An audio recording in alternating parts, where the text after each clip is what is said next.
Okay, I'd like to open it up for questions from the audience. We have microphones at the tops of each aisle.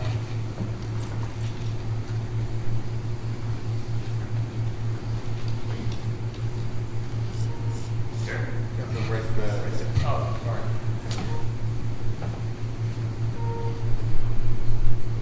Hi there. I've got a two-part question. Do you think that can social gaming products and mobile device usage within the brick-and-mortar casino help bridge the gap with the millennial crowd today?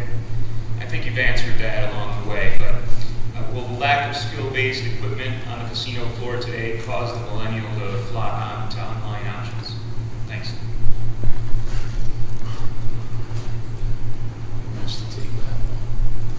I think we answered the first one. I clearly, when I walk the floor, clearly see a lot of cell phone usage. Now, whether that's gaming or just social networking, I can't tell you. But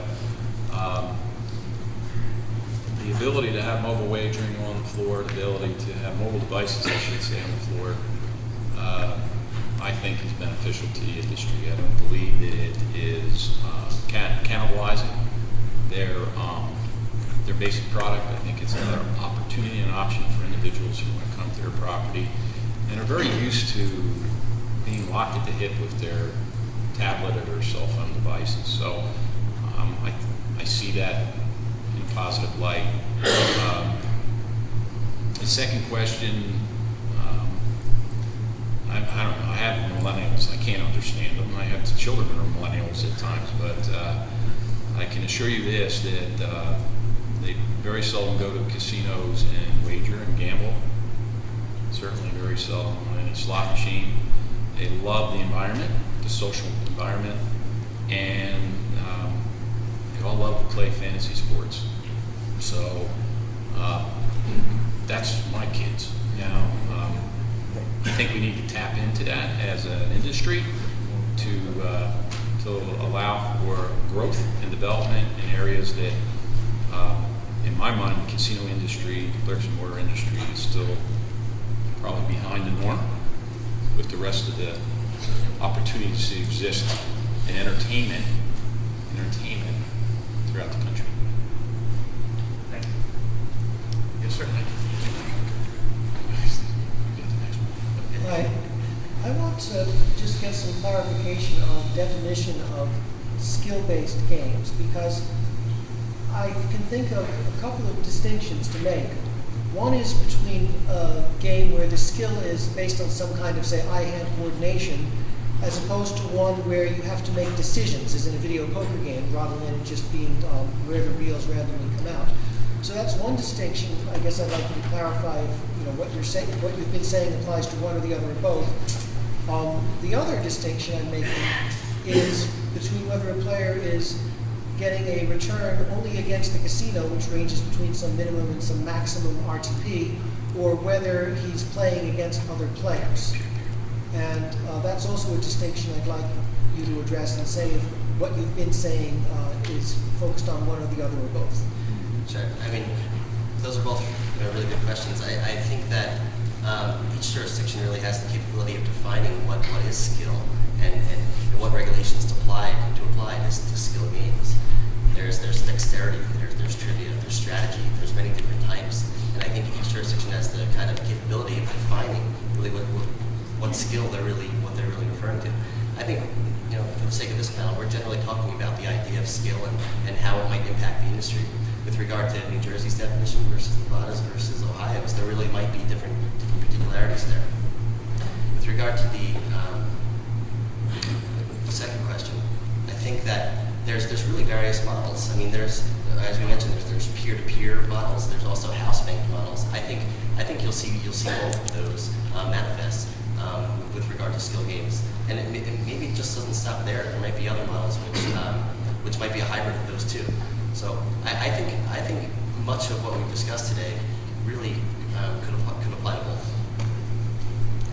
I'd also add to this, there are many types of game genres, and so whether you get into dexterity or mental strategy and whatnot, I think you're going to want to allow for all forms of that. And the the reason is what I was mentioning earlier. If you look at how people segment and what they're playing with anything online, as far as a casual mobile game, for instance, right? It's all over the map. So trying to pick a winning horse in there is, I think, a mistake. And there are going to be people that are just better at one particular genre than another, and that's just the way it is. The market will sort that out. If you're really bad at word games, you're going to just avoid those things. They're complete. Like, if you don't like Sudoku, you're just not going to touch a Sudoku game, right? And there's people that are better at that than they are at things like, okay, I got a quick twitch kind of reflex game.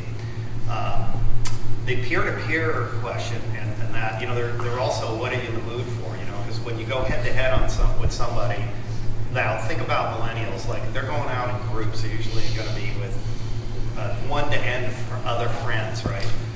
Going head-to-head and taking each other's money is not necessarily entertainment to them, right? It's not very social. It's like the neighborhood poker game with your friends or your neighbors. Like, you never really don't want to take them to the cleaners. Like, everybody wants to take the house to the cleaner, right? If you're a casino operator, they'll love to take as much of your money as they can manage to take, right? And that feels good. So it just depends on what kind of thing. So I think there is going to be a balance, right? So you're going to have some people that really like that head-to-head, they like that kind of competitive, right? But not everybody's going to like that. It's going to put them off, right? Especially if they're doing it among their friends. So I do think it's a balance of games. And in the Nevada and also New Jersey, what's allowable there, you can have peer-to-peer and banked games, and skill is defined very broadly, which just means you have some attribute of dexterity or thinking or strategy, right? It contributes to the outcome of the game. It's pretty much that simple, and that opens up for a lot of different varieties of games that are very hard to predict sitting here, what you're going to see coming in. Some of the games we put together, I have a hard time even going through in my mind and cracking them down and saying what's really at play in this game, right? I mean, because there's different strategies you can deploy within the same game. When the first of these new type skill-based and hybrid games come out, will the games be close enough so that the same product can be sold in New Jersey and Nevada at the same time, or maybe with a minor change in software, or are they going to have to be totally different products? Well, that's what we're working on now. I think it's been reiterated by everybody here that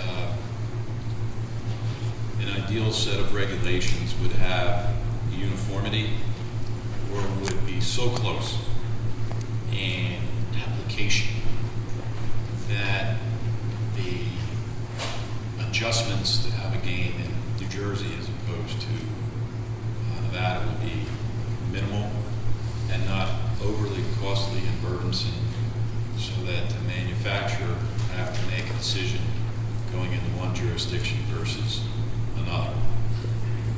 That is a matter of regulatory history in this country that is well known. Each jurisdiction has its own general concepts, and when they're applied through regulation, it makes it somewhat difficult for a small operator to be adaptive, because they clearly are at a financial disadvantage.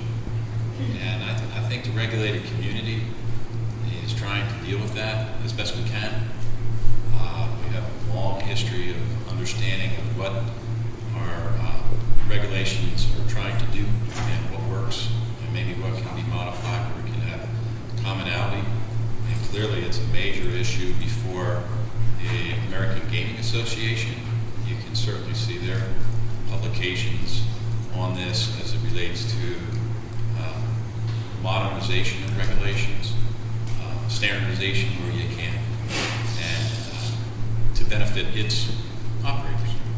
So you're asking for a big correction in history here, but I believe that the regulators understand this, and we're trying to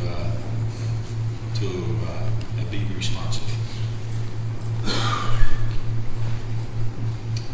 Any other questions? Well, I would like to thank our